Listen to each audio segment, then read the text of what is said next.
আলহামদুলিল্লাহ, শুকরি খেলার গড় অবশেষে হয়ে গেছে। যদি চেষ্টা মানে অদম্য থাকে তাহলে কিন্তু মানুষের চেষ্টাটা সফলতা আসে। আমি মনে করি শুকরি খেলা আশা পূর্ণ হয়েছে। খালা এদিকে আসেন, খেলা পূর্ণ হয়েছে। খেলার এই সেই গড় খুব তাড়াতাড়ি ইনশাল্লাহ নির্মাণ হবে।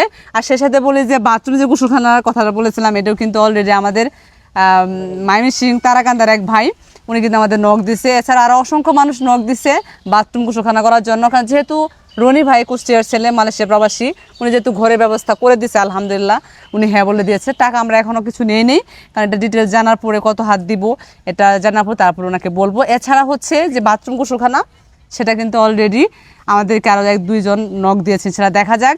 আশা করতেছি আমাদের ময়মনসিংহ যে ভাইটা আছেন তারাকান্দা থেকে আমাকে সকালবেলা ফোন দিয়েছিল, আশা করি ওই ভাইটাই এটা করে দিবেন। খালা আপনি এখন কতটুকু খুশি, যেহেতু আপনার চাইছিলেন কি দোয়া চাই আল্লাহ দিবেন, আমি না আপনারা যদি দেন আমরা পাই। শুনেন, ওরা না আপনার যে চাইছিলেন ঘর ব্যবস্থা হয়ে যাচ্ছে, বাথরুম গোসলখানা, এখানে আপনার কতটুকু খুশি? খুশি হয়েছি, অনেক খুশি।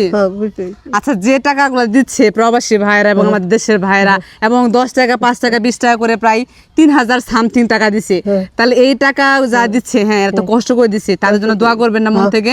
দোয়া করবো, তাদের জন্য মন থেকে দোয়া করেন। দোয়া করবো না আপনি 5 ওয়াক্ত নামাজ পড়ে তাদের জন্য মন থেকে দোয়া করবেন। আপনাদের জন্য দোয়া করি, আপনারা দিছুন ওসুল্লাহ করে দিছুন, আপনাদের জন্য দোয়া করুন, আল্লাহ তুমি রহমত করো। আচ্ছা খালা, এটা কোন আশা করছেন এটা পাবেন আপনি? না, হ্যাঁ না, দেখছেন কেমনে কেমনে কি হয়ে গেল গা, এটাই বললে ভাগ্য। ভাগ্য যদি থাকে নসিবে, আপনি আপনি আসিবে। আসলে ওই 3 আঙ্গুলের নসিবে কখনো কার কি আছে বলা যায় না। যখন গোবর পদ্ম ফুল ফুটে এবং মানুষের মৃত্যুর আগ পর্যন্ত ভালো কিছু হয়। ঠিক আছে, তো যাই হোক, আশা করি শুকরি খালা অল্প দিনের মধ্যে সুন্দর একটা ঘরের মানে ভিতরে থাকতে পারবে। সেই সাথে অন্যের বাড়িতে পানি খাওয়ার জন্য যাইতে হবে না, এবং অন্যের বাড়িতে বাথরুম গোসলখানার জন্য যাইতে হবে না ইনশাল্লাহ, আশা করি খুব শীঘ্রই। আর অন্যের বাড়িতে গিয়ে ধারস্থ হইতে হবে না।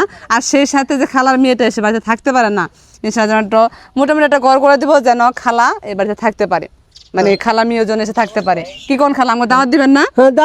এই যে যারা প্রবাসে যে টাকা দিয়েছে আপনারে, হ্যাঁ তাদেরকে দাওয়াত দিবেন না?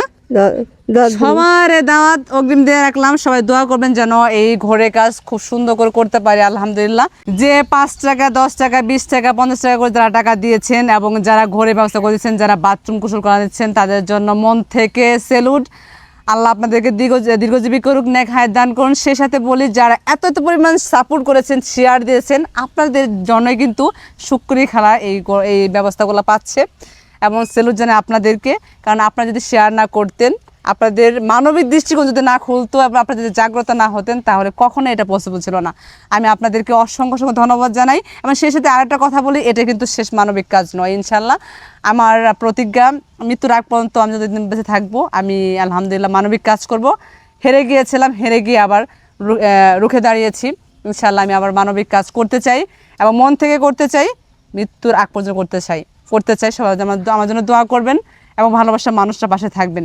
দরবার সবাইকে আল্লাহ হাফেজ, আসসালামু আলাইকুম।